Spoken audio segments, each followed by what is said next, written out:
and then ask you for an AED and a medic. Make sure you do both of those things before touching the casualty. That would be like probably the biggest no-go on this lane, is forgetting to ask for a medic and an AED prior to going into step 2. All right, go ahead. All right, he's gonna take the arm, put it over his head nearest him, grip the back of his neck, opposite hip, roll him towards him. All right, then he's gonna put the arms down at his sides to clear his workspace. At this point, the greater will state the casualty does not appear to be breathing. So he's going to do his flick in his top and go straight in checking his breathing.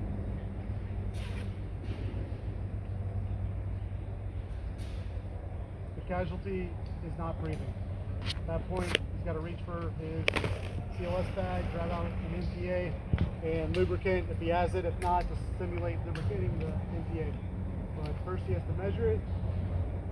Right, you see how he's measuring it? Do it with the base of the MPA at the right nostril, not flipping it around. Right, that's incorrect. All right, once he measures it, then he's going to lube it, and then he's going to insert to the right nostril with the bevel facing towards the septum. All right, he's going to insert, and he's going to check the breathing again. Casualty is still not breathing. He's going to go into his rescue breath, pinching the nostril. He's going to do one breath, look at the rise and fall of the chest. 1, 2. 1, 2. All right, the casualty's chest did not rise. So he's going to exaggerate the head tilt chin method. He's going to do it again. 1, 2. 1, 2. The casualty's chest did not rise. All right, now he's going to go into 30 chest compressions. 1, 2, 3, 4, 30. All right, so he's just going to say 30. Y'all can just say 30 just to speed it up and let other people get through. But when it comes to actually testing down there, you need to count out 30 repetitions, and I suggest you count them out loud. That way there's no, I did 30, no, you did 25. So just when you go down there for testing, come test week, just count out your 30 compressions. All right? So he does 30 compressions by 2 breaths. 1, 2. 1, 2. All right, you notice an object in the casualty's mouth.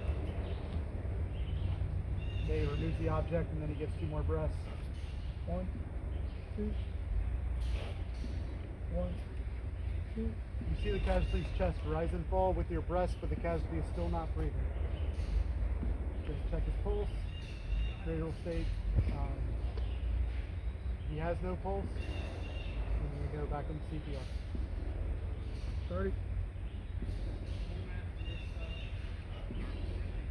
1, 2. 1, 2. The greater will state 2 minutes has elapsed. All right, and then after that, he's going to check the pulse. Greater will state he has a pulse. The casualty is not breathing. So now he's got to get 5 to 6 second rescue breaths. 1, 2, 3, 4, 5. 1, 2, 3, 4, 5. At this point, greater will state 2 minutes has elapsed.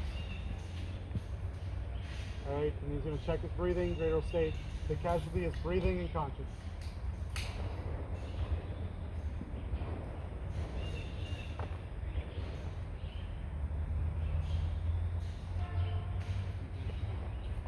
All right, casualty's in the recovery position. All right, now this is where you have to say verbal cue. So numbers 11 and 12 in your EIB handbook. You have to say 6 things. You have to say, I'll continue to monitor the casualty for any life-threatening conditions, maintain an open airway, and observe the casualty for other injuries. If his condition deteriorates, I will provide CPR until his breathing and pulse returns, until I'm physically unable to do so, or a qualified medical personnel relieves me. And I did not say that verbatim on the EIB handbook, so I don't expect you to say it verbatim. If you do, that's good, but I'm just looking really for those six key items on there. So you don't have to say it verbatim, but you can't say something that isn't true, like qualified medical personnel, medic, what have you. You know what I mean? It doesn't necessarily have to be verbatim, but you have to say within the realm of reason and in the ballpark of what it really is. All right, so now we can just go ahead and break off into two groups, and we'll start just doing round robins and getting hands on.